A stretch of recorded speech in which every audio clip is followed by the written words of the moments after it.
It's 6:30, it's November 12th, this is a meeting of the Budget Committee for the town of Tuftonboro. We have a quorum, so we'll start the meeting with the pledge of the flag. Pledge allegiance to the flag of the United States of America and to the republic for which it stands, one nation, under God, indivisible, with liberty and justice for all. Very much. Public input? Okay, none forthcoming. Review of the October 29th minutes.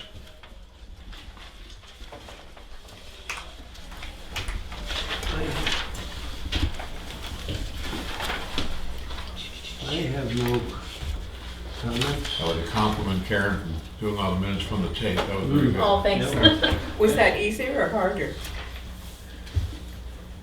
I don't know. Hope so. Okay. You did a great job. Thanks. Yeah, great. No, excellent. I have no comments. Nothing that jumped out of me. I'd like to move that we accept the minutes, that we approve the minutes as read. We moved, do we have a second? Has been seconded. Second. Further discussion? None forthcoming. Those in favor, aye. Aye. Opposed? Okay, chairman's comments. In one of our mailings that we got from Karen this week, there was something from CompuServe Yes. referring to computers, that the selectmen have made a decision that all computers are going to come through this company. Is that correct, Chet? That's correct. We're gonna try to Okay. do. Now, that's great. I'm all in favor of, making sure everything is, in one pot. But at our last meeting, when we were talking with the planning board, and Matt Young referenced, buying rebuilds, these are all brand new computers, correct, that this fellow's gonna put together for us? Yes. Yeah. Is there going to be does he have any facilities for doing rebuild units, or is everything gonna be, Well, I can certainly ask. okay? It's, I don't know that we've gotten any rebuilds from him. We've had computers rebuilt to get through an interim period, but right, I don't think we've ever purchased a rebuilt. Okay. What are the risk factors in rebuilds in terms of longevity and warranties, and is there any? Well, I think it depends on where you get it. Yeah. I mean, you're gonna have a shorter warranty no matter what, Yeah, because it's no. rebuilt. And it's just a matter of making sure that all the operating systems are Compatible. up to date. Yeah. So, yeah, if we can save some money doing that, especially on smaller or less used pieces like the planning board, like Mhm. whoever might need one that isn't turned on every day and used every day. Okay. Well, the reason I was asking is because we've had informal discussion, not at the trustee level, the library, but the library put in for new computers this year, and then, but if there was a viable alternative out there for rebuilds, we would certainly be happy to entertain looking at those things, because, just trying to save some money for the town. So, but if you could look into that. Yeah, I think I'm certainly not a computer expert, not even a computer novice. I'm a Luddite, but maybe we should have a meeting with Tom and go over the alternatives, especially when you're talking about the library. Mm-hmm. I think it's a matter of usage and lifespan and what are our expectations for the computers that we're Sure, buying. okay. So is that from computer port, is that? Right. And now it says on there, we know computers, we build them, they build brand new computers? Oh, yeah. Yeah. Everything's out of a box, it's all plug and play anyway, so all you're doing is buying a case and a bunch of components and put them together. What But hap- I do compliment the selectmen on trying to make an effort to make sure everything is coming out, that we have some kind of standardization within the town, rather than Yeah. going here, there, and everywhere for this. And also an aging inventory. I mean, I don't enjoy having somebody come in and say, well, I'm gonna need a new computer this year, right out of the blue. We should know this year what we're gonna need in 2 years, as Mhm. opposed to. What happens with the, when you have something like, when the computers, because of age, they no longer are serviced by the manufacturer and they shut the programs down? Is there a risk there that if you Well, had a hopefully if you've rebuilt got- computer?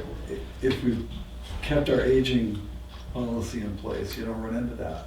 Oh, yeah. You know, you're not gonna get to the point where the service is eliminated or the programming is eliminated, Mhm. and just because you waited too long, so. And that's always far more a software issue than a hardware issue. Yeah. We have a couple Windows 7s that will be expiring in January that are gonna be Yeah. updated to 10, depending on the age of the computer. Is it worth it just updating the operating software, or is it worth it getting pulled back? So all those things have been taken care of to plan for next year. Okay.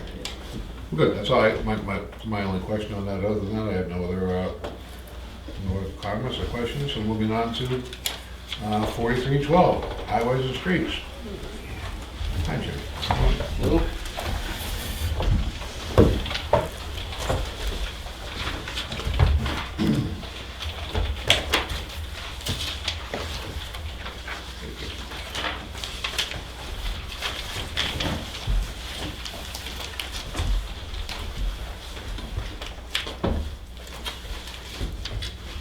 So, for this year, I went up on a few things. And one of them was the first one was catch basin cleaning, went up by $100 just because that's what we spent this year. I don't expect it to be any cheaper next year. The big one was roadside mowing. That's something that we bid out, and the person that did it this past year came in really cheap, and you know, we knew it was a little bit low. And this year he came back at almost $10,000 more, which is probably closer to a realistic number it should have been this past year. So we got a great deal the first year. I think they did a good job. And the other thing is, they said that if they get it done quicker, they won't charge us for that. They'll give us a better price. And they actually, I checked on the reference originally, and the town, I think it was Middleton, said that they actually did that for them. They got something, they mowed quicker, even though they're entitled to the full amount. They only billed them for what they actually did. How many miles are you mowing? Yeah. I believe it's 32 miles, you know, both sides. It's time consuming, and honestly, you know, because it has been let go a little bit for the last few years, just because we didn't have the budget because of winter. It got taller, and it took a little longer, and you know, it should have been more last year for sure. Those people definitely lost money. I feel kind of bad, but. The next thing that I went up on was tree removal. We still have a lot of dead trees. This is basically when we cut down dead trees along the side of the roads. And we have quite a few of them. I think we're gonna go over budget this year. We actually have another tree that has to come down since the storm. So I think we are gonna be close to this, you know, to the number I'm asking, like, you know, asking for next year. We're gonna be there this year. Road striping went up by $200, and that's because the cost of road striping, the paint went up on them, so they're passing it on to us. And I went up on spring maintenance by $5,000, just because I think we're falling behind on that, and we're just not getting it done with the money we have. We kind of skipped on that a little bit this year, just because the winter was so long, and we were kind of high on the budget. Is that why it's only $29,750, because you cut back on it this year? Yep, the Use the selectmen money reminded me for not the to go winter. over the budget on any lines, so that we would have money for winter. So we had to skimp on that a little bit. And, fall, Not so much skimping on fall. well, we're doing our best that we can. You mean you can't predict Mother Nature? No, we can't. And the couple windstorms that we've had recently have put us over where we should be. We don't have like a line item for that. There's nothing saying, no, big heavy windstorm. That's not like a separate line item, so we're running a little tight on that for sure. And the last one was sound replacement. I went up $300 because we're actually way over budget this year on signs. And What signs are those? so basically, any of the signs around town that are for no parking signs at the beaches or any of that stuff, stop signs, we've had a few of those stolen this year. Road signs for like New Road, Sauter Road, those have all been taken. High Street always gets missing, things like that. It's usually in the fall when they come up, it's from college, I think, when they come up missing. So stealing signs? Yes, we have signs that, Phineas Graves is usually one of the ones that leaves. I got one in the summer.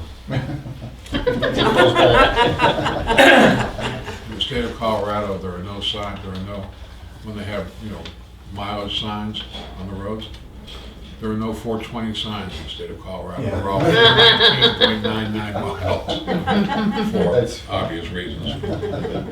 Jimmy, how many miles of road do you maintain? so we have 32 miles of paved roads. And then, more dirt roads, I'm not sure the exact number of the dirt roads we maintain. So 32 miles. But I think it's closer to 48 if you count the class 6 roads that we have in town as well. So it's $455,000 to maintain 40 miles of road. I don't know if anybody ever did a by the mile calculation of what road maintenance should cost. But it's, your budget is up 102,000 in 2 years, which is a big number. And I can explain that winter's a big part of that. We've had some bad winters, and because of that, we were over budget on winter. We had to skimp on other things. We've fallen behind on everything else. We need to get that caught up, and that's what we're trying to do at this point. It would be nice to have a winter that wasn't quite as bad as it has been. I know in the beginning, when I first started, I wasn't even using all the budget. We actually, at the end of every year, we had money left over. But as of recently, the winters just seem like they're getting worse. And this year, it's starting off to be the same as last year, so I don't expect too much of a change this year. I hope so. I hope it actually ends much sooner.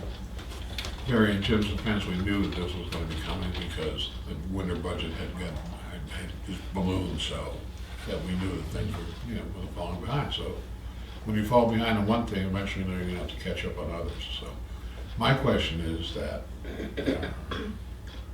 is your $300,000 for winter maintenance now going to be a comfortable number you think you can work with? It seems like a good number to work with. We won't know until, Yeah, next spring. yep. And, the worst part is because of the timing of when it starts. Our new budget starts in January. So we have to figure out how to save money to get from, like November to January. As opposed to if we were in July, when the budget starts over like the state does. They have a little bit easier time, I think, with getting through the winter with the budget. So looking through our November expenses for winter maintenance, you have what? A little less than $30,000 to get through the end of November to as of November. So what we At the did, end of the year, you're gonna be able to make that, do you think? not with 30,000 realistically. Excuse me.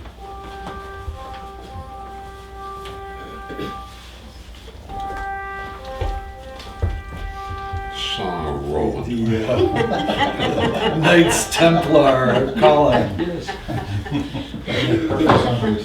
the armor is clanking and the horse is whinnying, right?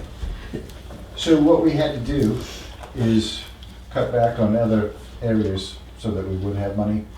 Yeah. We expect that from November 1st to January 1st is roughly going to be closer to $58,000 is what we calculated. So that's why we're trying not to spend money on certain things that we normally would. We didn't do apron paving, we said we were gonna hold off on that for now. We just had to see where we were, basically. There are some stuff we're still gonna do, but, We won't be doing much crack sealing if this keeps up. I'm hoping it warms up next week, and we will try to at least do the bridges, and we're gonna do our best roads. We're gonna do some. You know, we can get a fair amount done in a couple of days, if we just have a couple of days that are in the 50s, that's all we, 45, 50 degrees is fine. I think we're gonna get that next week, so.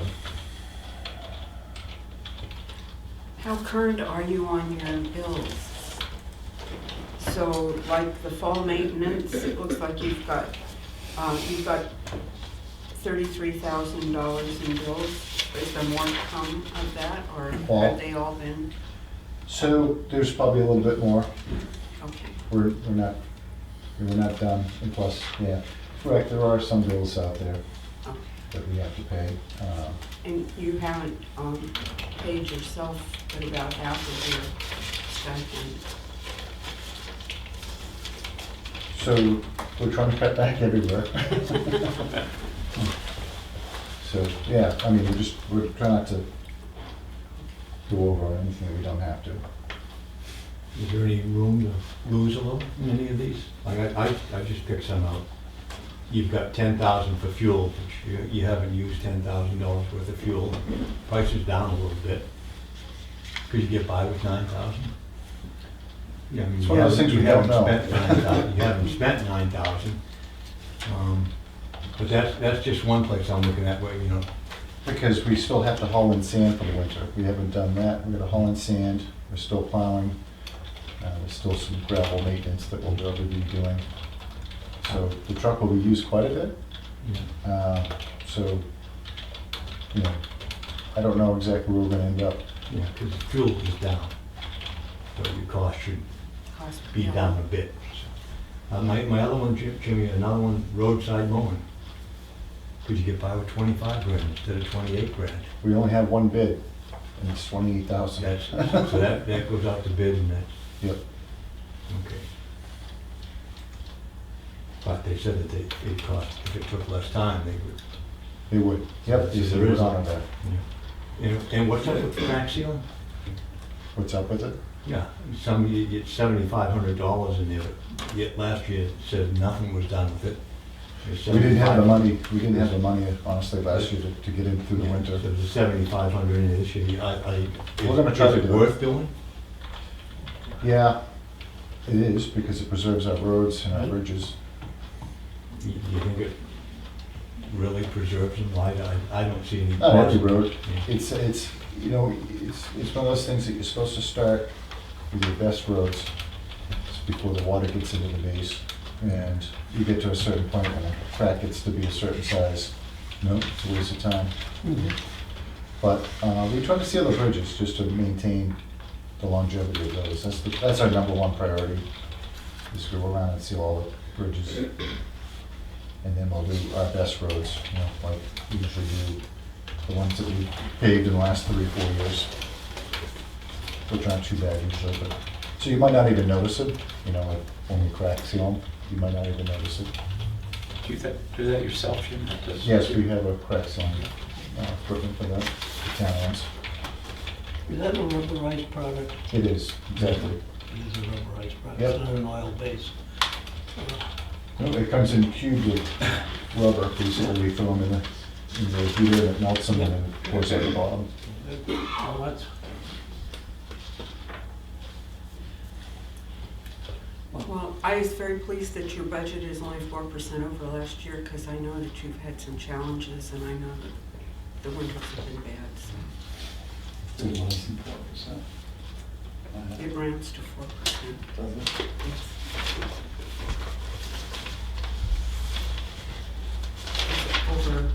Over last year's budget, Budget to budget. budget to budget. Right. are you risking anything with holding back on our crack ceiling, in the sense that if there's a lot of water penetration and freezing, you're lifting your road, right? Correct, so you tend to get water in the base. It's the Yeah. one area that you don't want to have water is under your base of your road. And that's when it starts to super crack. Yeah, that's called alligator cracking. Yeah. And then when you get alligator cracking, it's done. It's time to repeat. I think it's an important item that we maintain, because the water that gets in there can raise havoc over an extended period of time. I mean, if you miss it for a year, maybe that's not so important, but if you don't keep it up, you got serious problems with your road surface, and I can tell you about that on River Heights Road. Yeah. No, I think we gotta keep the pressure on that. I'd like to propose that we accept the budget for Highways and Streets Department 4312 of $594,600. I'll second that. Moved and seconded. Any further discussion? Very well, those in favor, aye. Aye. Opposed? So, I'm sorry? I'm against this, just because I would like to see some effort to save some money somewhere. Because I had a couple of people come up to me today and say, geez, I got my tax bill, my taxes are up $400. I said, well, so I look at these things and, if you can't live without $50 on 1,000, I think you could, and it would just show some effort trying to help the people that need help, And I can appreciate that. because their expenses keep going up. I can appreciate And that. so that's why I look at someplace, where can we shave just a little bit, If we don't use it, obviously it'll go back in. We've done it before, where it went back into the, Yeah, but but it might have been a this waste. time. Well, On the- yeah, on the- I know exactly where you're coming from, and I agree, but I also feel that our roads are one of our major assets, and that we really need to maintain them. So, Assets and expenses. Yeah, well, I was looking at places here where maybe it's not the road itself that we could save a little bit of money on. It's fuel and roadside mowing. And there's some places there, don't affect the quality of the road necessarily. The crack seal, I'm not a big fan of that anyway. I don't know, it seems like that's shoveling down against the ties, what I mean? Rather than, But we have we actually have a road paving study, and it says to do it. Come down and take a look at River Heights Road. Without, Or live on a private tarred road, see what happens when you don't, see the cracks. We're paying the price where I live right now. absolutely. Okay, well, Jimmy, thank you very much. Thank you, guys. Have a good night. Thank you. Thank you, Jim. Do we have a fire chief here? Well, actually, a little early, so maybe we'll wait a minute. Okay. Well, why don't we move on to 4153 for legal.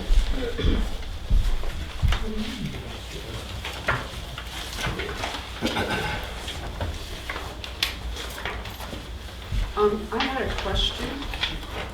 When planning and zoning came and talked to us, they wanted $10,000 in legal fees.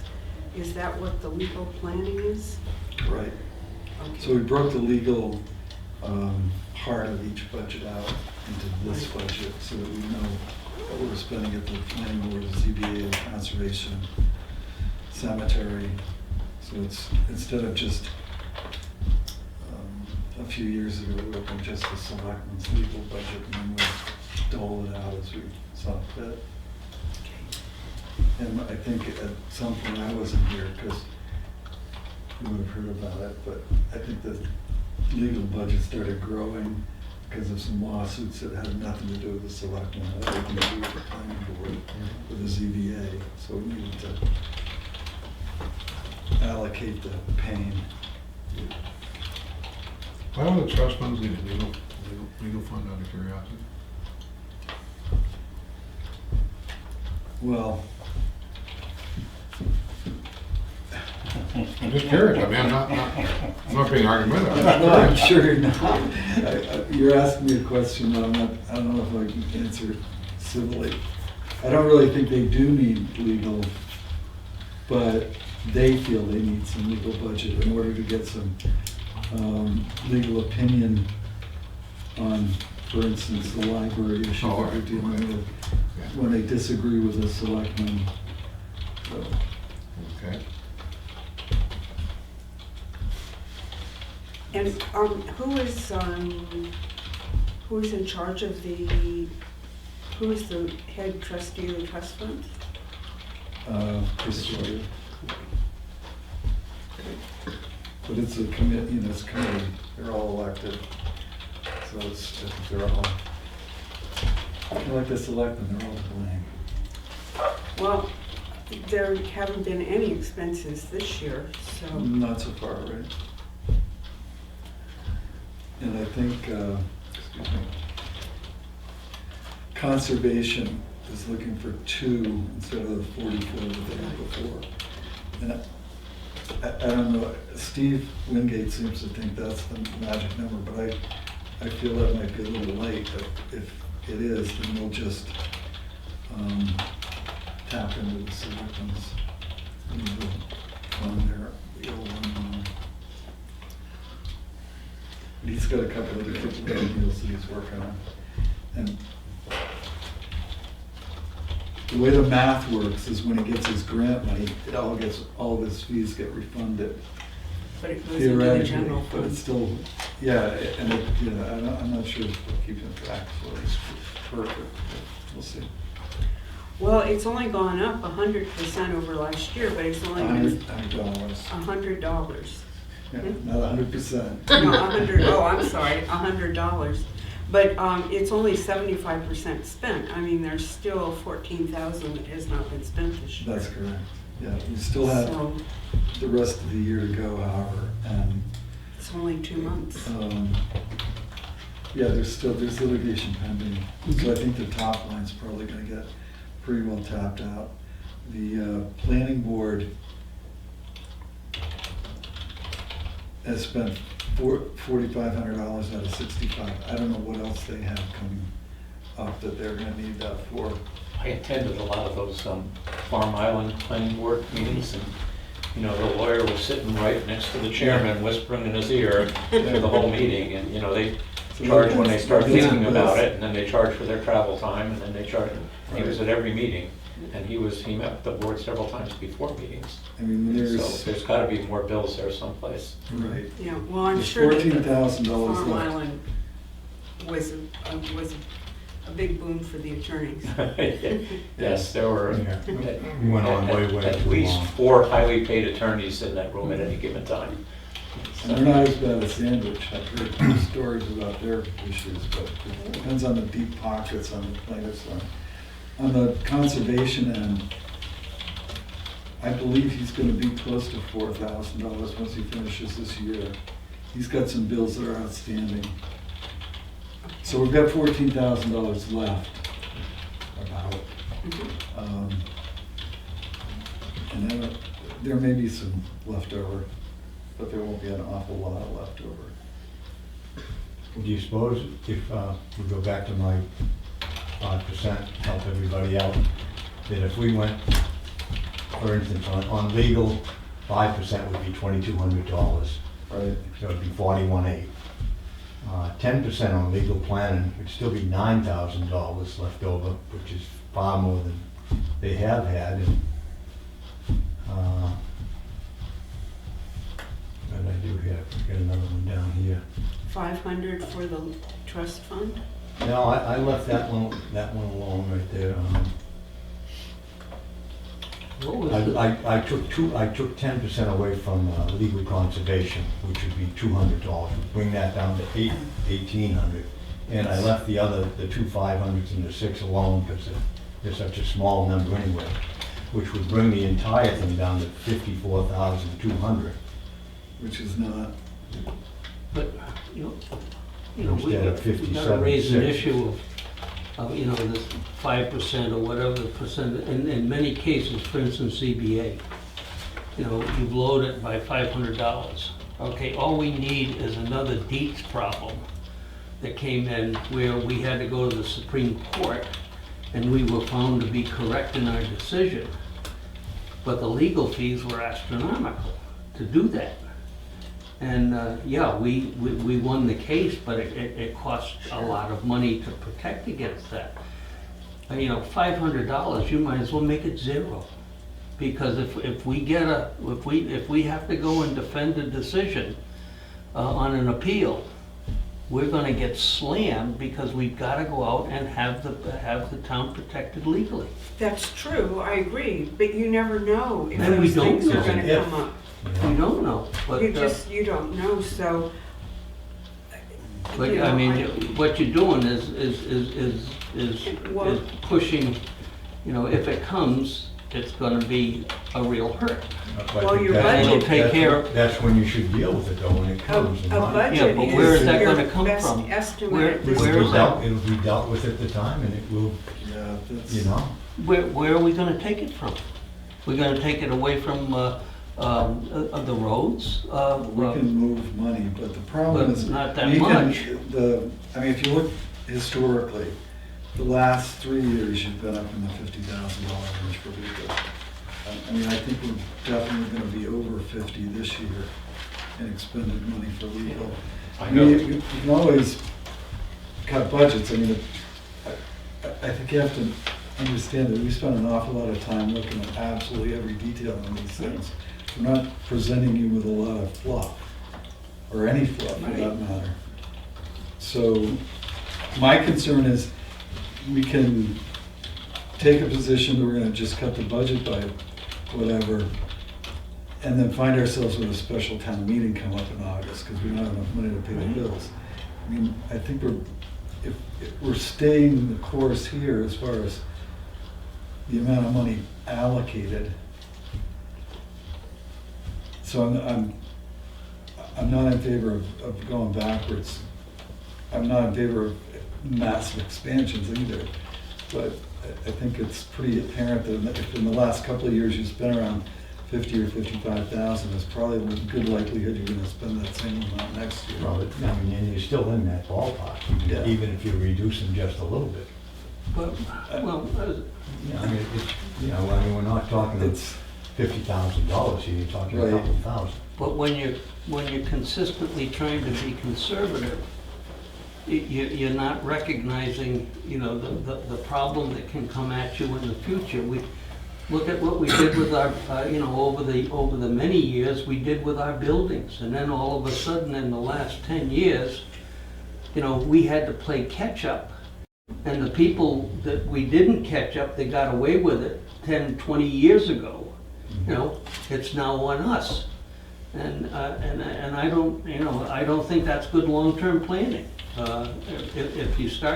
If you start saying we gotta keep ourselves to a percentage, and we see deterioration in the asset base of our community, and then turn our head against it, because we're gonna stay with 5 or 6 or whatever it might be, over the long haul, you get nailed. And you're getting nailed because as you go forward, every year, you've got 3% minimum on your construction cost increases. Look what happened to the library in 10 years that we went on that. At 3% a year, that was a huge amount of money that had to ultimately. Go 7 miles south. Look at the town of Oakboro budget every year, okay? And see how many warrant articles they have on their budget to make up for not doing things that should have been done a long time ago. Absolutely. And it got caught up because way back when, and we're going way back, there was a group of selectmen that said, we're gonna keep the tax rate down, we don't care. We just don't care. Yeah. We're just not gonna do You're it. gonna It's not pay gonna them. get done. So, clock moves forward, and infrastructure was falling apart. okay, and they're paying the price. Well, And, you know, we're not, you know, and, you know, I don't consider this group to be, you know, deep pocket-minded people at all. But sometimes there is a cost of doing business. well, but I think that it's good to discuss it. Exactly. Oh, no, I'm I think not saying it's, don't discuss you know, it. because I think that it's You have to your defend your- best estimate at a point in time, and I do think that we should be keeping the costs down somewhat. I agree with you 100%. I think it's a healthy discussion to look at. And if Trying to keep it down. decisions cannot be defended, then by all means, have at it. But there still is a cost of doing business. But it seems to me that, you know, we're on the budget committee, and, you know, department heads give the selectmen their budgets.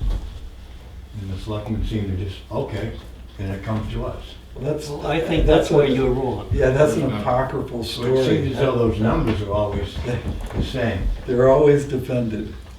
And if, no, we've changed numbers. I mean, what you're seeing is just the last meeting. So when it says, department head says $10,000, and selectmen say $10,000, we're in agreement, so we're just rolling over for the department head. That presupposes that's only one meeting. But what happens, the process is, the department head comes in, we talk about all of these line items, and, I mean, Adam's done it, I don't know how many times, where he said, this is what we're looking for, this is what this line item, and we'll say, this year, you know, maybe not.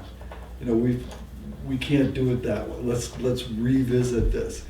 So the process isn't just one meeting of this department head bringing his budget forward and us voting yea or nay.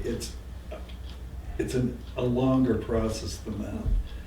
And it's unfortunate that the way it's presented to you looks like we're just rolling over for whatever they want.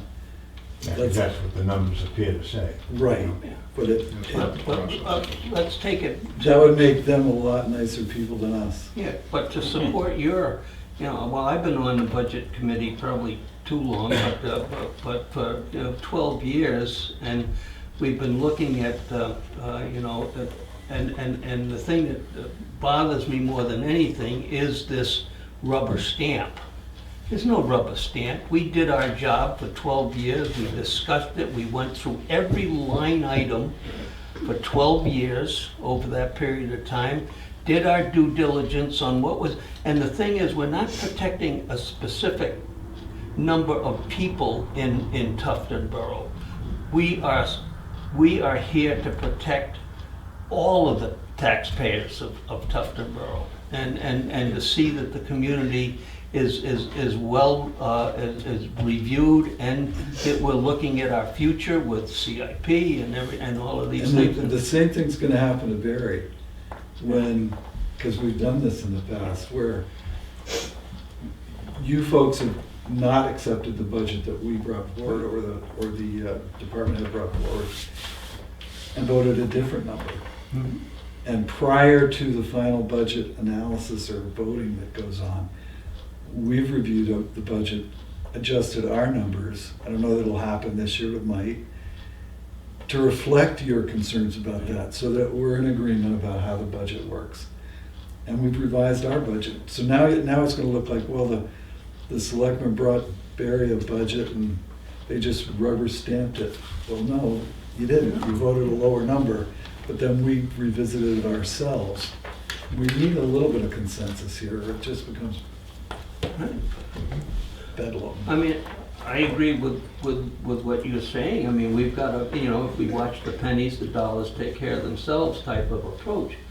But I've been in too many communities where, you know, everything's been kicked down the field, and all of a sudden, a generation gets hit with a tremendous amount of tax increase, when we probably should have been doing our job a little bit earlier to prevent against that. And that's my only comment, is I don't think we should be driven by percentages.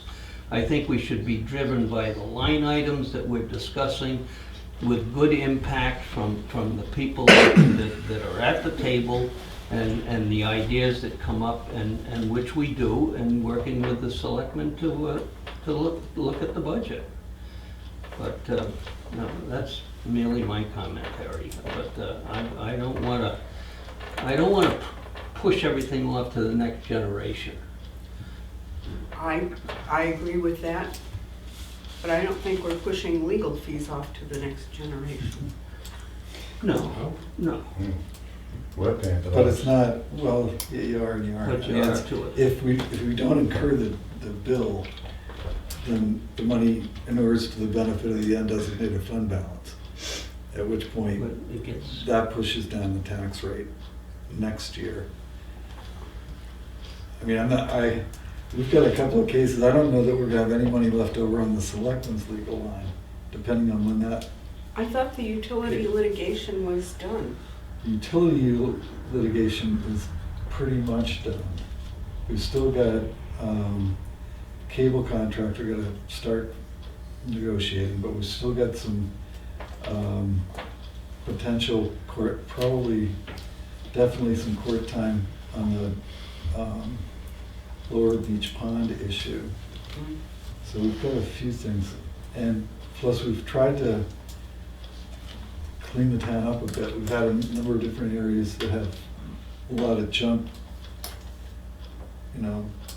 migrating to single lots. And sometimes that takes legal action to get it cleaned up, which inures to the benefit of the property owners next to it, or who drive by it and live here in Tuftonboro. So it's kind of hard to escape. I mean, I think you're looking at, and I'm gonna leave it at this, but I think you're looking at a Pyrrhic victory if you're thinking that $2,800 is gonna, I mean, let's look at the Warren articles, that's where the real money is. Mhm. I mean, if we save Yeah. $2,800 on this budget, it's not really gonna bring anybody's taxes down. Well, in an inflationary economy, with all the inflationary forces that come into this community outside of our community, the county, the state, the federal, whatever it might be, to really think that you can lower taxes What under we did this year, we got well, over. on a muted, but on a grander scale, all of these influences that come in on your basic rate it's I don't know economically how you can how you can ever lower taxes over the long haul. Inflation is inflation. We will next year lower taxes, but we can't this year. Well, you got a big nut this year. Yeah. You had that, the one year, One-time shot. one time in the library. Right. So obviously the rate's gonna go down this year, but then we had a 1 year. Well, they should have, this was a year of opportunity also because we only had 52 weeks of salary this year. Well, Last year we had 53. then the way to do it is if somebody wants to make a motion on any line to Make a lower it, motion. that's how it works. Right? So, So if I make a motion to lower these lines right here, we will vote on that? if it's moved and seconded, Okay, well, let me try and say on the lines, on the legal line, $44,000, I'd like to take 2,200 off. no, you can't do that. No. We're not gonna, that's micromanaging. If you wanna lower the whole The legal whole expense thing, line, okay. Well, I do, I want to lower the whole legal expense fund to $54,200. 57 So cents. $3,400 drop. all right, there's a motion on the floor, is there a second? I'll second it. It's moved and seconded. Is there further discussion on the amendment? Or excuse me, on the motion? Forthcoming, those in favor? Aye. Aye. Those opposed? I have to be opposed because I Has to be opposed? I'm opposed. As am I, so probably have a 3-2 vote. 3-3. 3-3. Are you opposed or I have to be abstaining? opposed. So I could 3-3. abstain, I suppose, but I don't like doing that. I think I voted for this number when I was a selectman. I have to defend it. Well, it's a 3-3. So that means we have, So what does that mean? means the motion failed. Yeah. Or tie fails, Hmm? tie vote fails. Yes.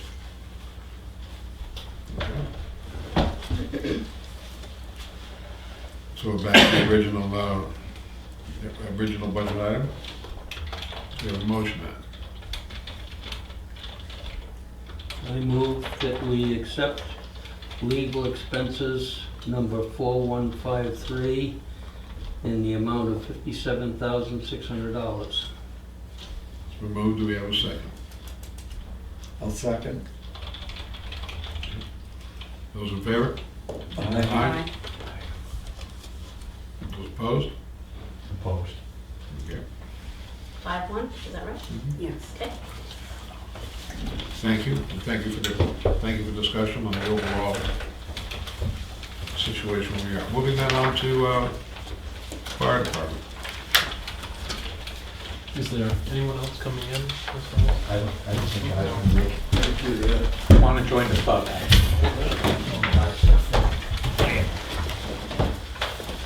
Comes, I'll move.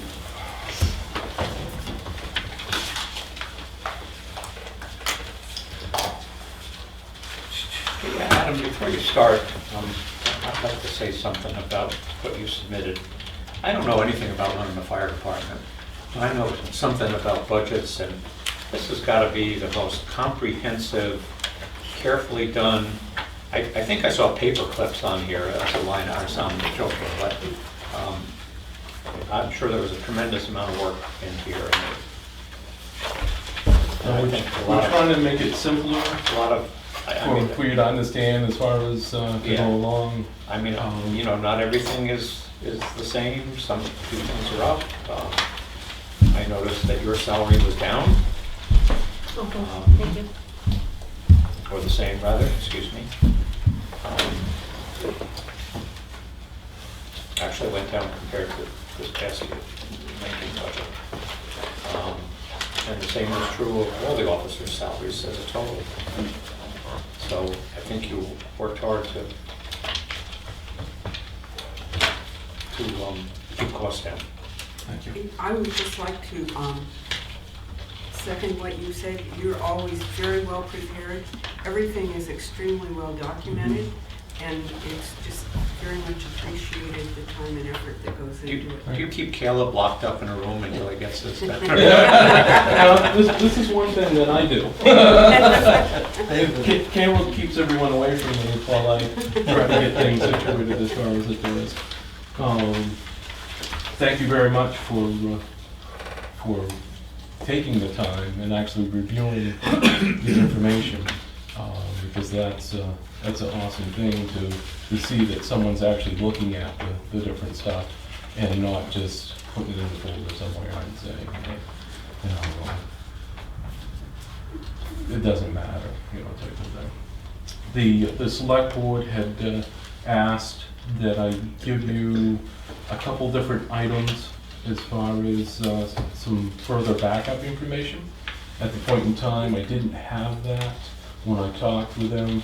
I did get that done so that you have it to look at today, so that it explains a little bit more about a couple more of our line items. One, for example, is ambulance billing. Another is in the fire department side, the maintenance line. There's further information. And firefighter paramedic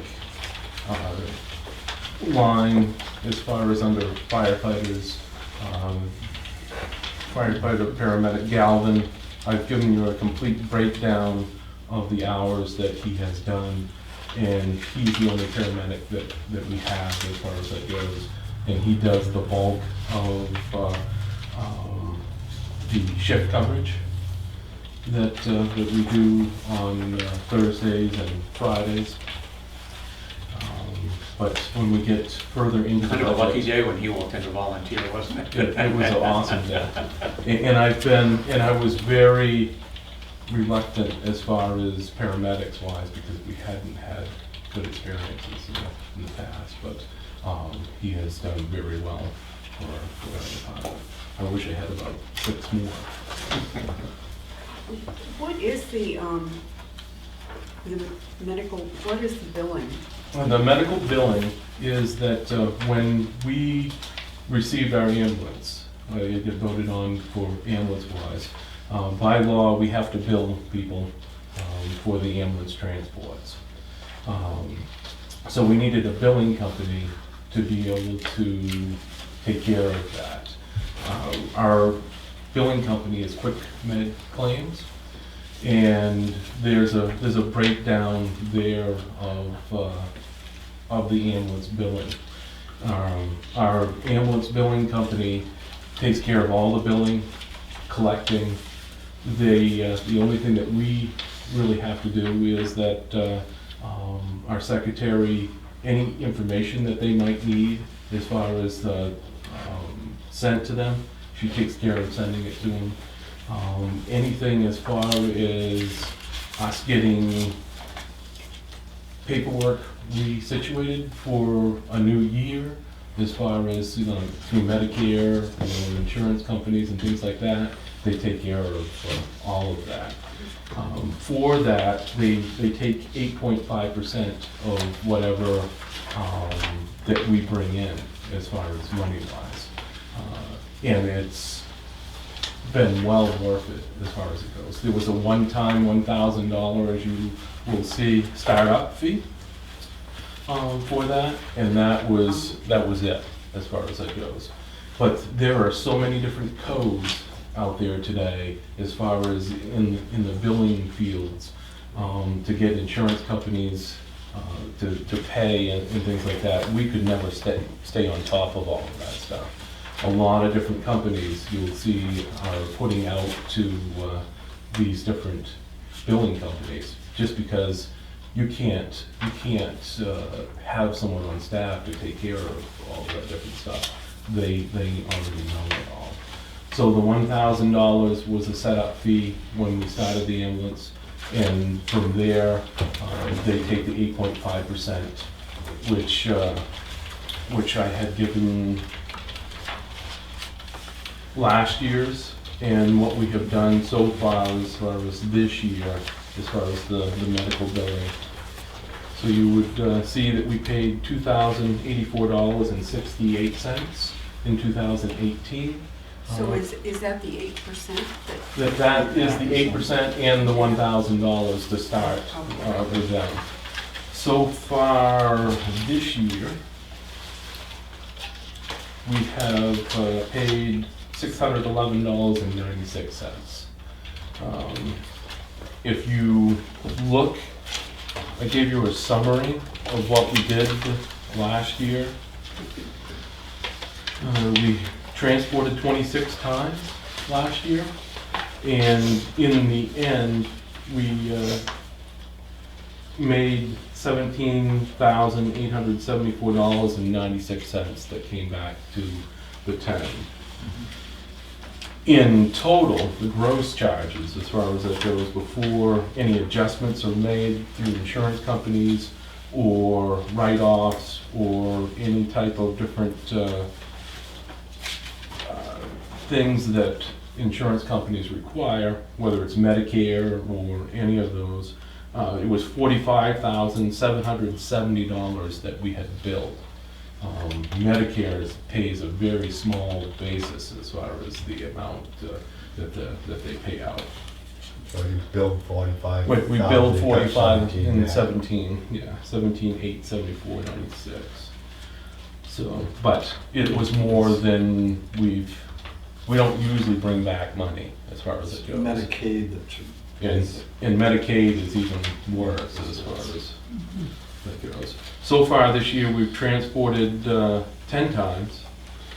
We've billed $21,125, and we have brought in $3,265.86 as far as it goes. So their percentage comes out of those figures. They cannot take their money out beforehand, before it comes to us. We have to actually reimburse them as far as that. So they send us a bill monthly, we send it back. It's clean that way. And there's proof And of that's why exactly there's what goes the on. $2,000 on this line. Because the money's gonna hit the general fund, Right. and then it's gonna get paid out. The select board wanted further backup of, you know, what that medical billing was for, and, you know, the information. The ambulance has worked out very well as far as, for a backup, or like today, we went into Tibbetts Road, it was too icy for the ambulance that we contract with, to make it in there, and almost dangerous as far as for them to make it in there, but with a four-wheel drive, we were able to get in. We transported the person out and to Huggins Hospital. If we run into a situation like that, we have the people that we can transport, we will do so. I think that what you will find this year, we ran into a few less people that we had to transport, as far as we may not have had so many patients, you know, double patients and stuff like that at different calls, so that's why we're down a little bit on transport. And Stewart's has been, you know, really on the ball of trying to provide another ambulance if there's back-to-back calls, as much as possible, but we still have found that we are transporting occasionally here and there. If we find that the patient is too serious to wait, we won't wait, as long as we have the care we can provide, you know, at paramedic level or higher than that they might be coming in with, as far as it goes. If they have a paramedic coming in, we might meet them on the way, type of thing, just so that there's not a delay in care. So basically, when we go out to start care until the Stewart's rig gets there to transport the person. At any time, it could be like 20 minutes before they get there, just because of the weather and stuff like that, and we can get right in there and get care started as far as it goes, and go from there. But they have been really good about getting out. So that is ambulance and medical rescue billing as far as it goes. And if I can explain anything further on that, I'll be more than glad to do so. Can you explain the shift coverage fund? Sure. So shift coverage is that on Thursdays, I have the day off usually. There may be a couple of hours that I work, and I might come back for training Thursday nights, because we train every Thursday nights. So someone is covering while I am gone for that time period, so that there's two people in-house. On Fridays, Caleb is off, so someone is covering for the 8 hours that he would be gone, as far as it goes. Caleb usually works a 10-hour shift, but we only have someone there, the second person there for 8 hours. So in most of the cases, Skip Galvin, our paramedic, has been covering the shifts. He's a retired firefighter from Exeter, paramedic, and he has done phenomenal as far as the department-wise to bring us up to, you know, he does a lot of reviewing as far as EMS-wise, and sets up different stuff for that. But on top of that, if we have a time period that one of us is out, that normally works full-time, or we need someone else to come in because we have something going on, that's what shift coverage is for. Why did it bump up so much? It bumped up. I, in the past, had scheduled Galvin. He works 8 hours for the 2 days, 8 hours each day. So that was 16 hours. But what I had noticed, and what you would notice on his paperwork, which is 3 pages, anywhere that it's highlighted in yellow is where he went over 16 hours. Yeah, I didn't get one of those pieces.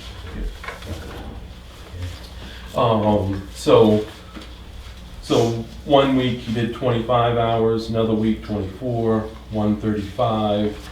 So I'm trying to account for the extra time in that shift coverage line, so that we're not robbing it from somewhere else. I want you to see where it's actually coming from as far as that goes, and that it's actually being used as far as the amounts and stuff like that. The 3 sheets, that was as of 11/6, and it gives the total of shift coverage hours that he had done, regular time that he had done, and the total hours altogether. One thing that I have to watch for with him is that he is retired. He can do 32 hours, technically he can do 32 hours a week. However, there has been a change in the law as far as the retirement, and they have said that this is the gross amount that you can do. If you go over that, you're done. So what we have been doing is, if he has weeks that we need him for 35 hours or more, he's been able to do that type of thing, because he's had less, like maybe the week before or whatever. He's still like 114 hours to the good of us not being able to use him as far as He loses benefits or something? Yes. Yep, 100%. So we watch that with anyone, even Lloyd, as far as being a retiree. We have to keep track of that, and that's all sent These are in. the state retirement rules. Yep. Not the social. No, that's the state's retirement. I'm just curious, the holiday pay is 0 so far this year. Right, it's given at the end of the year. The holiday pay is So it might that, be something like that. yeah. The holiday pay is that all the holidays are paid at once, because it's the same as the police department. And this is not just the fire department, but I see every department, there are 12 paid holidays during the year. And I can't make it add up to 12 holidays in the year. I mean, Flag Day or something? I mean, We get a list from the selectmen as far as what are the holidays, and that is what we go by. Now, Caleb works 10-hour shifts, so we get the 10-hour holiday pay. Yes, Okay, which you get 8. yes. I'm sure Karen has a list of Interesting. all the I do in my office, would you like me to go grab that? would you mind? No, not at all, it's I'm hanging just right up. curious. Yeah, sure. It's not gonna change Yeah. anything, but Yeah. I sat there going, New Year's Day, Martin Luther King Day, I think President's Day. 6 days, there are only 6 holidays. 6 days Bradley's hard written Problem off is for you're- the holidays. Problem, you got the 10 Well, the fingers, problem it's with all Tom done anyway. is the same problem I always had with retail. You don't have any, when it's a Yeah, holiday, I asked you her work. about the Yeah, telephone. that's right. That's when everybody else is Sure. off. Verizon cell phones. They're in the Well, same business, who why it gets- comes in on who gets Christmas. it's the 12 cell weeks. phone? Oh, it's I mean, not 12 weeks, it's 12 months. 12 12 months. months, okay. There's 12 phones. No, it's 12 months. Okay. So day after Thanksgiving, I didn't know that was the national holiday. How many phones are there? Black Friday. And Christmas Eve. It just says cell phone. Is, Those are the two, So those this- are the two I couldn't account for. see, I'm- I forgot about Christmas Eve, to be honest with you. I thought it meant 12 Go phones. shopping. no, it's not 12 phones. All right. Where would 12 phones go? So we have, for the Verizon cell phone section, $342.75. When it says quantity 12, in the past, it was written out a little bit further, but we put this all in itself, to make it a little bit easier as far as adding up prices and things like that. So there's not so much explanation. That is 12 months, as far as it goes. So basically, myself, Caleb, Car One, the ambulance, And then we reimburse for the officers as far as a certain amount, as far as a fair amount for using their cell phone. We did not feel that, if they were using their phone for business, that we should have to pay for them using it for business, but we do pay whatever the amount would be for a reasonable phone-wise, as far as to be able to get a hold of them, for them to use it in any emergency as far as that goes. In most cases, if I want to get a hold of them on a weekend, because each officer takes call for their weekend.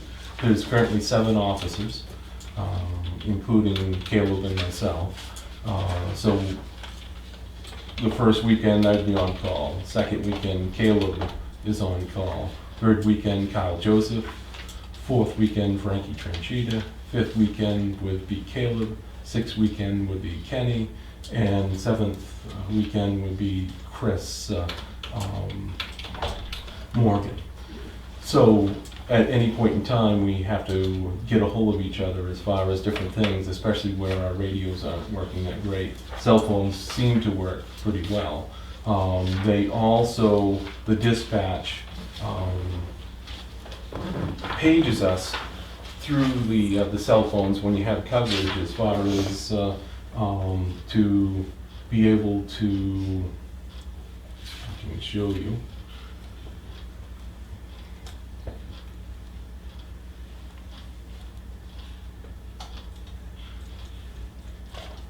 For example, today, medical emergency, 67 Tibbetts Road, Tuftonboro.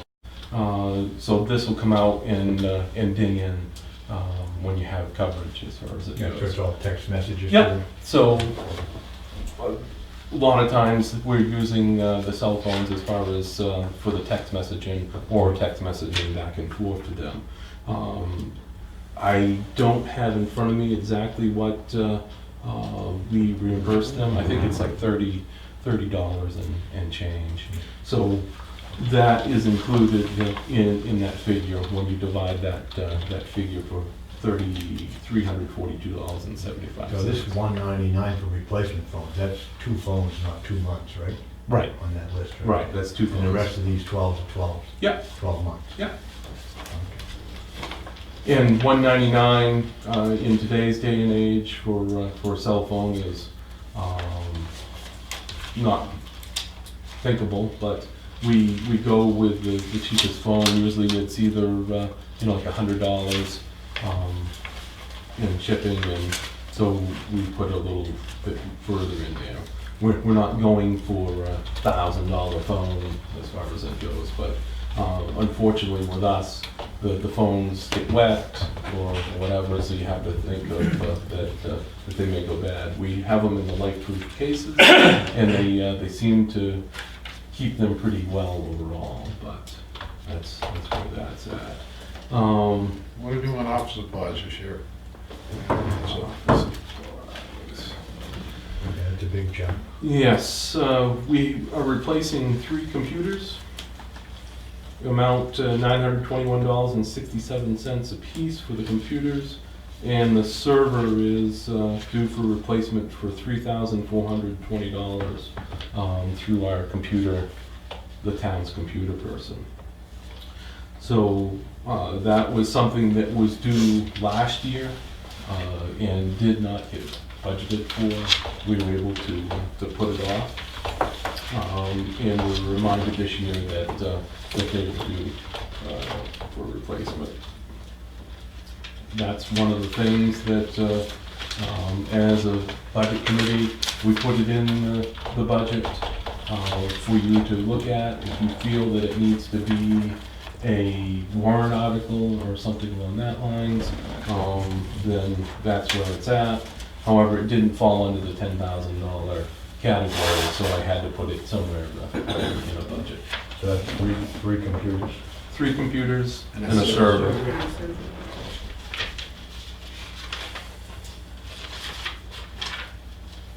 Now, if you go along with these computers and all this online stuff, it leads me to dues and subscriptions, Okay. which is a big number, and can some of that stuff be done online, and some of the in-house training be done online, in-house? We do train in-house Yeah. as far as that goes.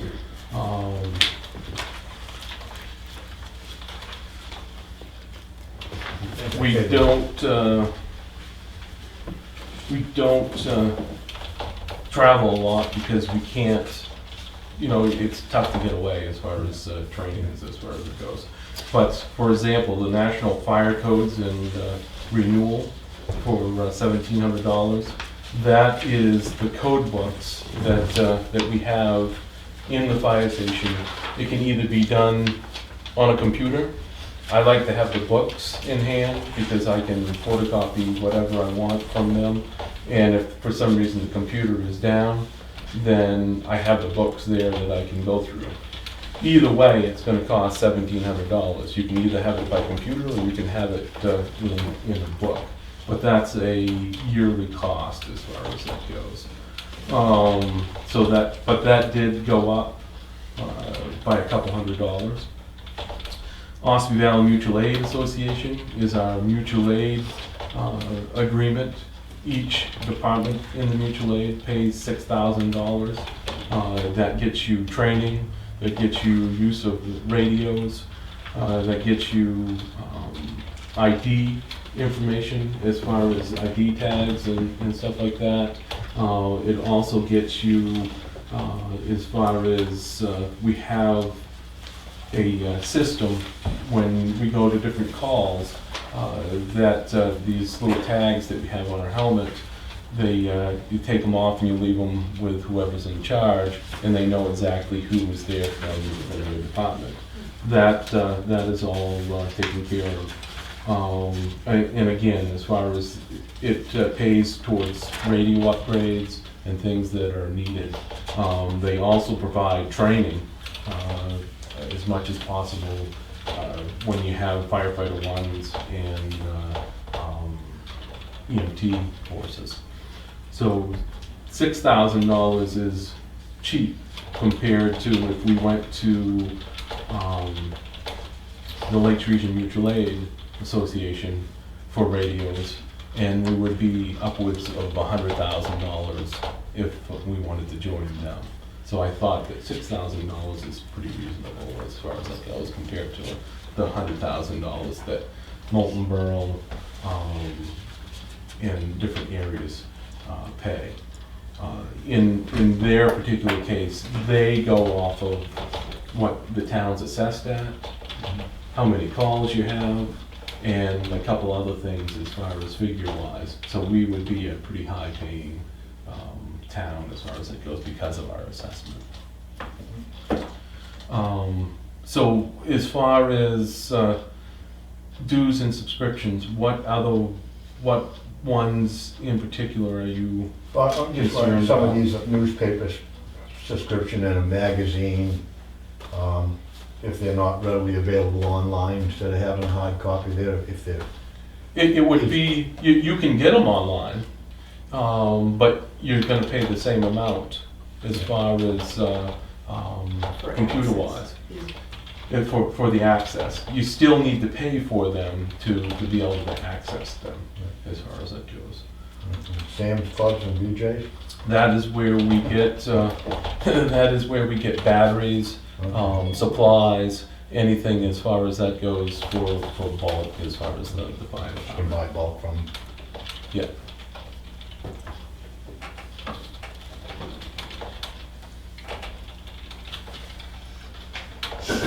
Adam, under the equipment account,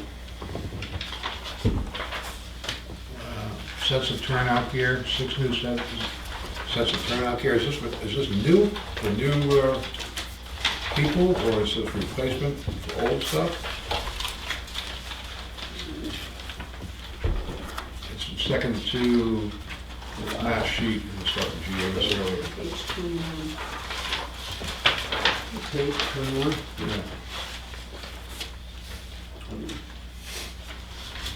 Yeah. You have half dozen sets of turnout gear, Sorry. 3 pairs of Barca boots, 2 new helmets. And I'm just curious to know if this is for new people or just replacement for existing firefighters? Sorry about that. I had put information in between. Page 21. Yeah. Yeah. So the, it would be for both. As far as turnout gear, every 10 years, no matter what condition the gear is in, the turnout gear according to NFPA is supposed to be done away with. What is turnout gear? Turnout gear is the gear that we wear on a daily basis to calls. You have a jacket, you have Pants. bunker pants, boots, you have suspenders that are attached to them, you have a Nomex hood, you have a helmet for that. A set of turnout gear as far as the jacket and the pants costs roughly $2,300 with shipping. If we're lucky with the people that use it on a daily basis, you may get 5 years out of it before it starts getting holes and to the point that it has to be replaced. There are some people that you would see that turnout gear that, after 10 years, you're like, I'm not throwing this out, type of thing. But there's other people that you look at it and go, oh my God. So is it person specific? Yes, it's specifically sized for them. If someone goes away, we keep it there, until it reaches its maturity date, as far as that goes, and try to have someone else fit in it. But in most cases, everyone's different as far as sizes and stuff like that. We try not to take people, we have people that come in that move to the town and they say, you ask them, how long have you been in town? And they say, oh, like 2 weeks. Okay, I'm not gonna go out and pay $3,000 for a set of turnout gear for that person because that chances are they're probably gonna move in whatever period of time. So you try to put them into something that you may already have, or it might be out of date just a little bit, because they're not gonna go into an environment because they probably don't have the training and stuff like that for right off. But any point in time that your people that are certified in firefighter 1, 2, or hazmat and all that different stuff, if they go to any trainings at the fire academies, or any different trainings that they go to, all of that stuff has to be within date, or else they get booted out as far as kicked out of the training for that until they have the proper gear and stuff. But in most cases, it is a replacement. We have a list in the station that is pretty much color-coded of the years and when people's stuff is due to be replaced. We try to keep up with that as much as possible as far as replacement-wise. So this year we had a certain amount of people that were due for replacement and did indeed get their stuff replaced. If we do have new people that come in, which are few and far between these days, we do need to be able to outfit them with the turnout gear. So when it says replacement, the bunker boots, in most cases it is for replacements, but sometimes it is new for someone coming in. And unfortunately, any way you look at it, the stuff is really expensive How much that stuff weigh? to buy. 40 pounds Oh, 40. for the gear itself, and then when you put the air packs on, it's about another 40 to 50 pounds. So, We tried to, one other thing that was a fairly large amount was lengths of 4-inch hose. I had budgeted for 5 lengths at $726. We had some fail with the hose test. And also, as they came in and tested the hose, they did note that we do not have the safety coupling lockings mechanisms in the Storts fittings. And what I mean by Storts fittings are, instead of threads, they're these big metal couplings that click together in that quick release. In today's day and age, most of the hose out there comes with these safety locks. So you actually have to push 2 buttons to uncouple it. Because otherwise, when it comes out of the back of the truck or hits the ground, or it's twisted a little bit and it comes untwisted by the water going through it, you can see it twisting the hose, it'll come unsnapped from where it is and strike the person that's next to it as far as it goes. So are those couplings included in the hose length Yes, budget? yes. That is a complete 100-foot length of hose with a coupling on each side of it. And again, they're $726. We had a few of them fail, so we're replacing those.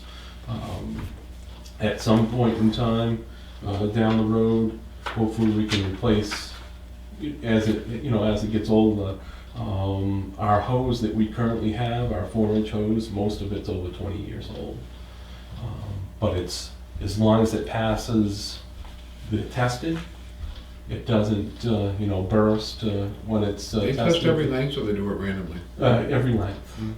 We have, as you would have seen under vehicle maintenance, the hose testing, we had a company come in and we had a certain estimate. We had more hose than we had told them that we're gonna have, so that came to a little bit more. So that's why that figure has gone up, but we have over 15,000 feet of hose between the trucks that we have. That's 4-inch hose, 2.5-inch hose, 2-inch hose, 1 3/4 hose, and 3/4 forestry hose. 3/4 garden. So, that estimate for them testing went up quite a bit. This company comes in, they did a phenomenal job as far as hose wise. They strip it all off the trucks, they test it, and they pack it all back. We provide drivers as far as the equipment moving it around, but they do a really nice job as far as putting it back. The only complaint I had was the day that they did it, it rained. And stuff kind of gets musty when you pack hose back, wet and stuff like that. So we had to do some drying, obviously, of different stuff, but they did it far quicker than we could ever think of doing it. And we just sometimes don't have the manpower to get everything done in 1 year. So.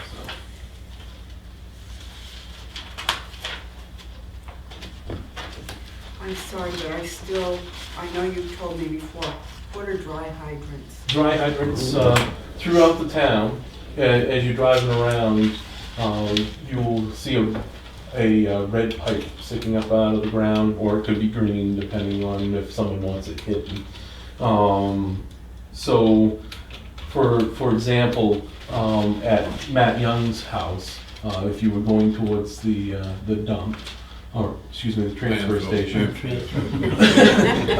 Goes help out. Old dump. Goes help out. Old dump. You headed towards the transfer station, you'll see in his pond, there's this red hydrant, plastic hydrant that's sticking out by the road. We hook up to those to pull water from the different ponds. Right next to the library.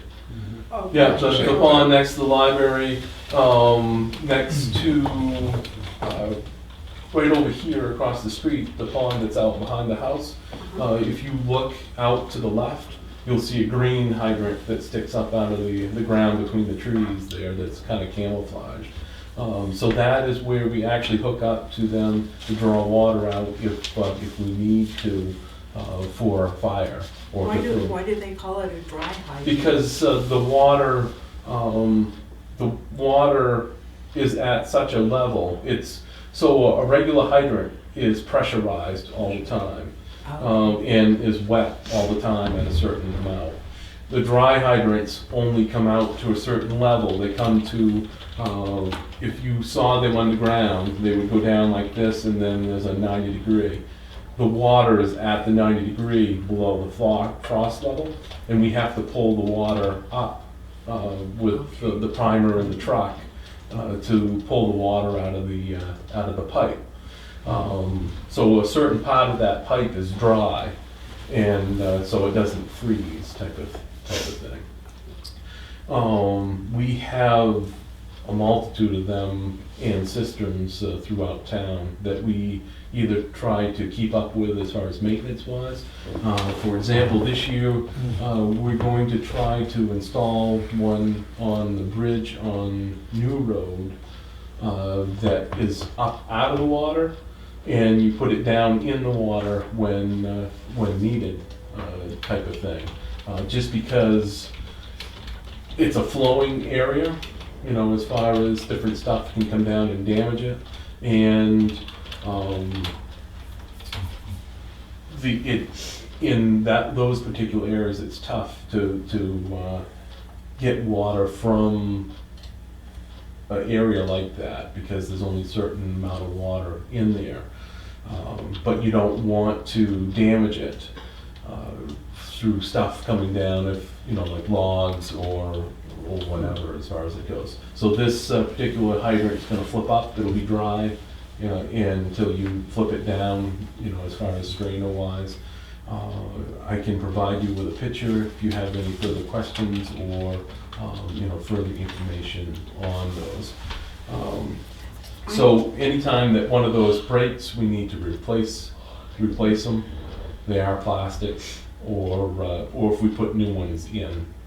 The amount, the $3,500 is a very small number to be able to put a new one in. We do try to maintenance the ponds sometimes, as far as if cattails or something needs to be dug out, we'll try to do that in some of the different areas and stuff. But we haven't really, we keep the stuff on hand as much as possible to be able to put new ones in and get them in any opportunity that we have, because there is water all around us, but it's very limited what you can actually get from the lakes and stuff like that. I noticed that in Wolfboro, the hydrants Yep. have different colors on the tops of Right. them. So, What's that about? so if they have yellow, orange, red, there is blue and green. You want to live next to a green hydrant. Because green flows 2,000 to 1,500 gallons. Let me make sure that that's right. Green. No, you want to live next to the blue hydrant. So the blue ones are about 2,000 to 15. Green is 15 to 1,200, I think. A red hydrant is like 500, So and it's a rate of anything, flow. anything below that, any color below that is really not a great flow of But we don't for have to worry hydrant. about that. But we don't Yeah, have to I worry won't- about that because we have no pressurized hydrants. Anyway. But that's the color coding. In the fire trucks, we have a little chart that tells us what Stay they're away actually from the going to red flow. ones. But sometimes the red ones are better than nothing as far as it goes. A lot of rust on them over the years, I can tell you. And as a dry hydrant owner, I just want to remind everybody that statutorily, I think you're supposed to pave to the driveway. He keeps trying. He's trying, huh? I thought it was Good good luck. that, we checked on them to make sure that they're shoveled and plowed as much as possible. But you do a good job of keeping it open.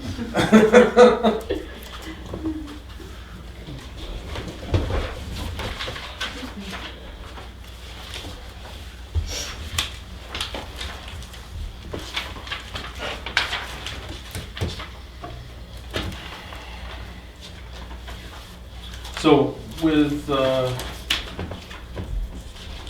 obviously, there was 53 weeks last year, so that went down. Caleb and myself did not take a step increase for the year.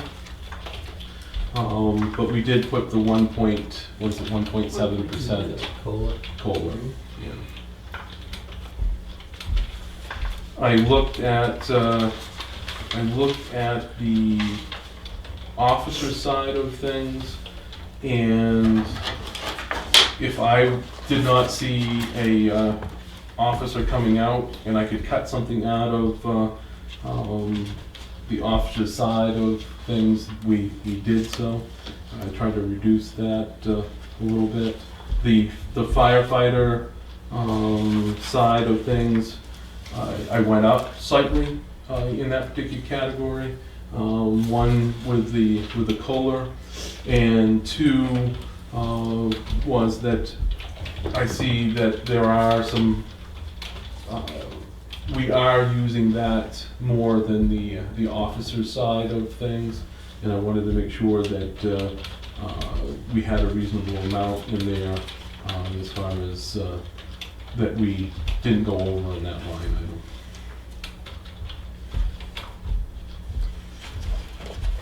The other thing that would have raised that line up a little bit was that under fire department maintenance, which you will see that I put in 400 hours at $17.51. That would be the highest rate that a firefighter could make.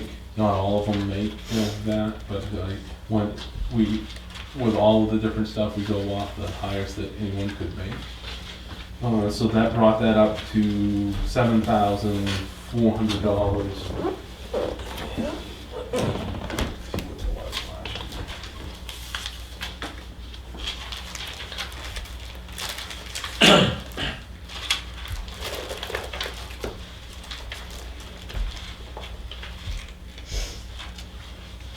Last year I had 200 hours. And the reason for the increase with that, you will find that I gave you another sheet under firefighter Bouzier. I noticed that he's doing a tremendous amount of maintenance as far as around the station and in vehicles and stuff like that. I've given you a breakdown of the hours that he has done so far this year. He's done 433 hours. So I wanted to account for that in the section where it needed to be. Under regular time, which would be calls, training, and all of that different things, he has done 248 hours, 0.5. Which line is that, Adam, that you said?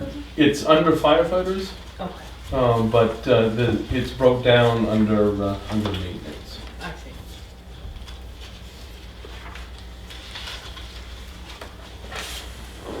So basically, when we go through,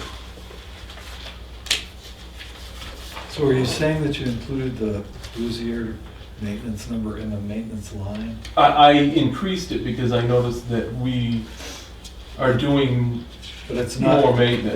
that amount of money isn't on the firefighter line, that's in the maintenance line. It's in the firefighter side, but it's under maintenance. The word maintenance in that, in this breakdown, Yeah. but it's, but it actually comes out of the firefighter side of things. So it's in this account on this page? Firefighter, yeah. Firefighter allowance. Okay.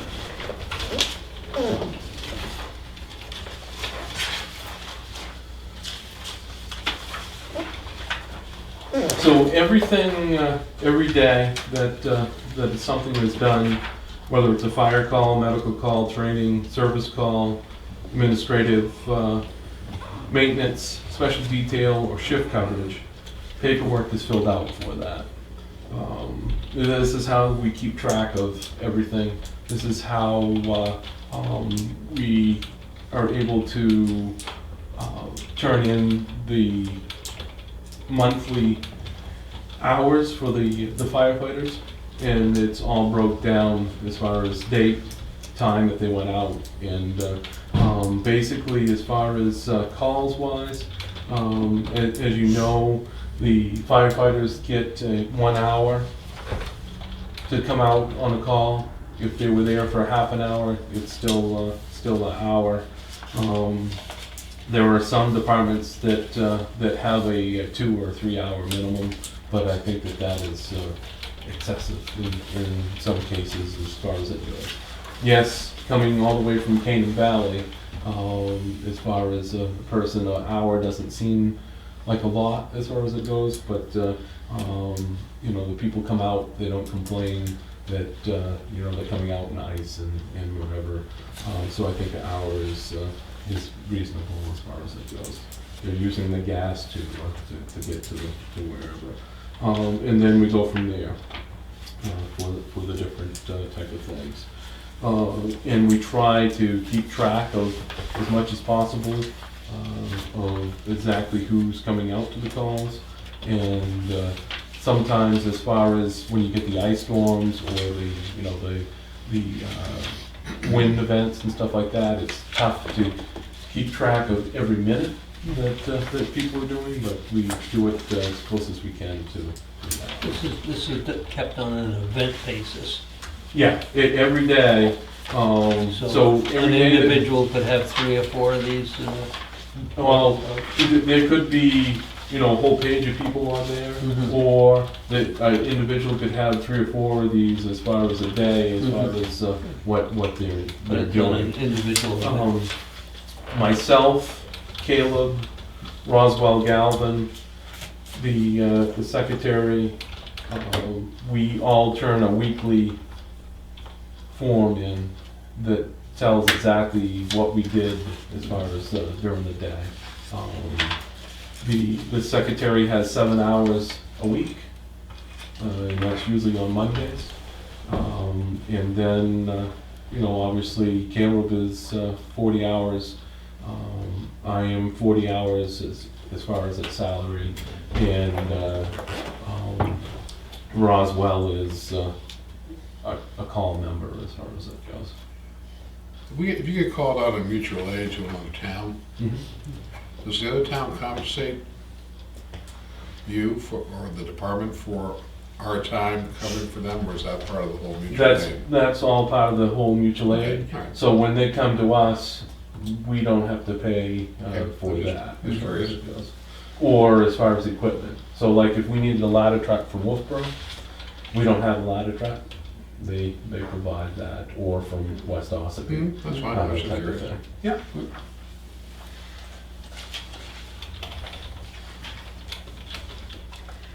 I'd like to propose that we approve the budget for fire department 4220 in the amount of $470,800. Second that. Moved and seconded. Further discussion or any other questions for Adam? Very good, those in favor, aye? Aye. Opposed? Thank you, Adam. Thank you. Thank you, and thank you for your time and everything that you do. And thank you for your documentation. Yeah. Yes, thank That's you. excellent. Thank you. And for all of your explanations. Yeah, I'm sorry to ramble. As far as that's right. And that was a 6-0, right? 6-0. Okay. Thank you. No, this is very informative. Okay. And for running a wonderful department. Thank you. Yeah, I gotta tell you, I ran into your father. And he said, oh, I'm Adam's dad. I said, oh, really? And I go, you know, carry on. He goes, He goes, yeah, so you're from Tufton? I said, yeah, I'm from Tufton. He goes, the last guy that came up to me, Tufton, so he says, you know what? Your kid must have had kind of a hard childhood, and never had any toys, because boy, he's got them all now. That would be Jeff Moody. It probably was. Yeah. I said, I read it, and I, geez, it cracked me up. I said, geez. Okay, next order of business is to revisit Thanks, chief. Thank you. 4196. Which is the town insurance. No questions after our last meeting, and And What's the number on that? 4196. 4196. what I found out after our last meeting was workers' compensation is based on your salaries or Payroll, payroll, yeah. so that's going to be what it is. The property and casualty rates went up, and primarily because of the group we're in, and the groups that we're in suffered some car accidents, et cetera. So the claims rate was up in that group. We did look at a different insurance company other than Primex to get a quote. The quote was significantly higher than this, mostly because, well, and they didn't cover the workers' comp, but we can still look at going to other insurance companies for it, but, and I can see what we can come up with for a savings if there is any. The other part of the increase on the property and casualty was the computer elements that were covered now that weren't covered prior. So whatever they do, it's not Was the that hardware, it's the cybersecurity? cybersecurity, right? Oh, and I have no idea. I'm assuming, and I was told that it's also going to cover electoral fraud, so if that's an issue.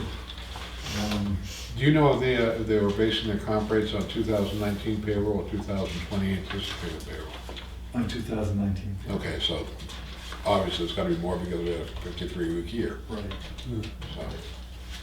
Yeah, and I did mention that to them as well, Mm-hmm. but I didn't get very far with it. Well, it's a moot point because they're going to charge you based on actual payroll anyway, Right. so. Right. They must When they have do the known audit. at the end of the year, remember they do that with us, no, I know what you're I saying. love it, yeah. And we've actually gotten well, not on workers' comp, but on the property and casualty, we have gotten a refund. Well, I think in other years, we've gotten money back on the workers' comp too. Well, Seems it's to me this- there was one year that we Yeah, it's the got- same company that we're getting it from, so it could have been. Yeah. There's not a lot you can do about workers' comp because the state writes the descriptions, the Exactly. state sets the rates. They count everything, Yeah. even when the person's on vacation, they count that. And the police officer working in Tufton may feel as though they're as threatened as the police officer working in Manchester, but I don't really think they probably are. It's not quite as dangerous. Class is class. Yeah. You never know. Yeah. Well, I'll get to that with the selectmen's report. Okay. That's what I found out on the insurance. I would like to propose that we accept the insurance budget, Department 4196, in the amount of $73,126. I'll second that. Moved and seconded. Further discussion? Those in favor, aye? Aye. Opposed? Thank you. That takes care of our budget reviews for the evening. I have no correspondence for you. We've got an estimated review, estimated revenue in our packets this week.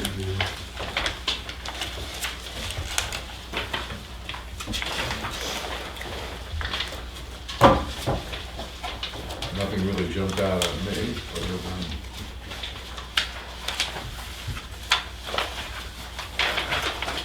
Well, we lost our betterment, I mean, that ended, that's already there, betterment assessment, so that changed.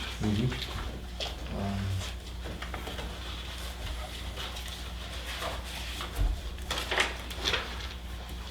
And I'll we register listed, the cars next month, I will save the money for it. so that will be half of that $100,000. It seems that way when I write the check. There's no figure for revenue from state, although I'm pretty sure we're gonna get another 40,000, it was 34,000 the last time. Yeah, I think it's under miscellaneous revenue, I think. I'm sorry? I think she added it to miscellaneous revenue. I'm looking at the old one. I'm not sure about it. Yeah, miscellaneous revenue went Is up, that what she would? I think. like, 27. I think there's a legal definition, whether it's anticipated or unanticipated. That's how DRA breaks it down. Yep. But it's still I'm sorry, revenue. what is it? It's additional highway funds. We Oh, just got 35? 34,006 or 35,000. And the expectation is next year we'll get that amount or a little more. Well, it's good, except for they ended the bridge aid program, so it's not that good. Oh, it's all, So, that's gone? They suspended it. Yeah. this is- Well, the spending days, they weren't taking any new ones. Well, we. Didn't budget any money, Yeah, Yeah. you read about that. and there's hundreds of bridges that are red listed. And we could go up to the next generation. Or we ended up having to spend a little money ourselves.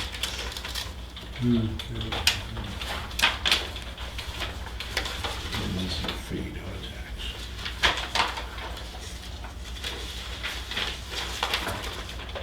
And as you might have read in the paper, we didn't take any money out of the undesignated fund balance this year for production of taxes. And, why was that? Well, two reasons. We had a pretty lengthy discussion about it. One was that if we had taken out enough to really make an impact, we would have fallen below the 8% recommended. And the other part of it was that, given the other taxes that are charged in the county, so the county and state and education, it calculated out to a little over $1 worth of reduction, the way it stood. If we had taken $100,000 out, we might have been an extra 15 cents, and it just didn't. And we're gonna have other issues to talk about, and I think it's probably a good idea. I think we all agreed that it was a good idea to build that fund balance up just a little bit more so that we can start looking at things like the police department and other paving projects and that kind of thing. That was the discussion.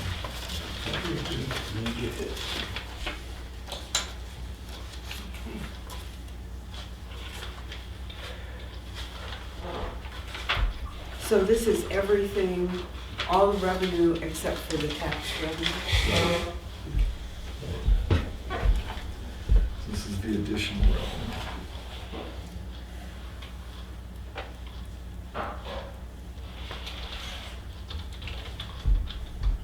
And it's not quite as bleak as it looks, particularly if you start looking at the transfusion of trusts, things like that.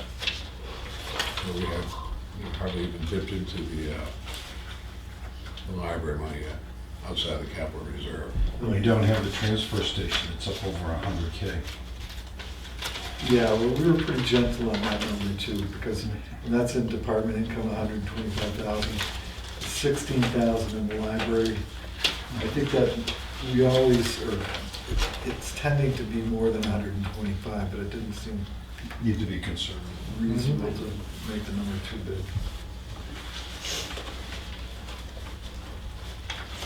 Okay. New business, CIP. Alan? The CIP has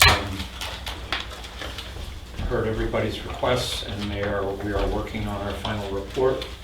And some of you probably heard me ask Gordon before the meeting that Jill Cromwell, our chairman, was looking for a date when we could make a report to the selectmen and to the budget committee, and that will be December 3rd at 6:30.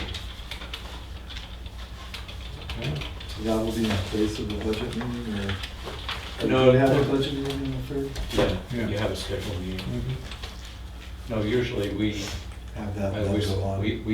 the CIP meets there 20 minutes before to approve the final report, and then Jill hands the final report to Gordon. Yeah, but we'll have the report, we'll be able to have the report in advance of the meeting anyway, so they'll be able to read it before we pass the period. Then I move from one committee to the other and sit down with the budget committee. 3 or 4 As you hours. did. Pick a hat, pick a hat. Yeah. Okay, other than that, thank you, Chip.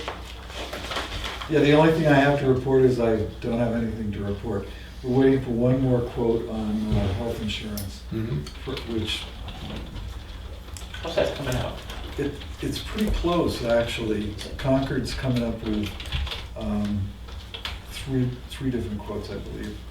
And we're waiting for one more to kind of round it all out so that we can look at the company we currently use and then what else is available on the marketplace. They usually give you a spreadsheet when they're all done. That's mind-boggling with Right. all the different choices that you have. And The problem that we run into with, and Concord mentioned it, is just the age, trying to fit this group in, and it's just, we've got an old workforce. Did you hear that, Karen? You're an old workforce. Well, Karen's the youngest. Karen's not. But, a couple of With the things. benefits packages we have, why would anybody want to leave? Yeah, well, and we've got an opening in the town clerk's office, and I've made mention that maybe we should hire someone younger for any number of reasons. One, the health insurance cost, but more importantly, the airplane crash. What happens when one of these old people falls out of the sky? We still have to run this place. You can't have septuagenarians doing it and figure that, Keep that in mind when we start thinking about town offices too. yeah. Look at the median age of the elected officials in our community, it's not a Oh, very yeah, it's pleasant crazy. thing. It's crazy. Well, No, we really they're the need to- people that have the time to do it. I understand. If you're younger, you're working 8 hours a day. I wish Gordon was still on the school board because I'd say the problem with it is that we don't teach civics anymore. These people don't feel like they have an obligation to do it. No, believe me, you don't want me on the school board nowadays after reading last week's newspaper, dealing with the town of Ospey, you don't want me there. We had that guy in here. What? What? There's the Free Staters. Mr. Haas. And I'm like, no, half your membership are in the legislature, haven't passed a law. Yeah. Anarchy is not the way to go. But anyway, on the health insurance, when are we meeting next? On the 26th, the week of Thanksgiving. I will guarantee you I'll have you all the numbers on the 26th. Right. So, will the police come then too? I certainly hope so. We've been working on that. We've got the police and we've got, I forgot to put together. Well, that's the last of the triumvirate. right, the last of the big ones. We still have a couple of little ones. Government buildings, What buildings we want to do. and then fiduciary, all the benefits. So we've got a few. But we should be able to finish up everything by the 1st of December, and then start looking at units. With that in mind, our next meeting date is November the 26th at 6:30. Public input? Just one last point of interest. What Friday are we meeting, Karen? That will be December 6th. That's a work session for bridges and things. Right, and that'll handle paving as well, right? Isn't Carol coming in that day? AGB, No, you already have your plans for paving for next HEB year. coming in. Yeah. Okay, I was Okay. gonna invite everybody for a paving, that's what we've already done, so, sorry. This is for your warrant articles. The HEB will be, we've already contracted with them for a study. We should be able to have the warrant article put together, they said, by the end of December, so yeah. That's gonna be on 2 road projects. No other public input then? I would entertain a movement to adjourn. So moved. Second. All those in favor, aye. Aye.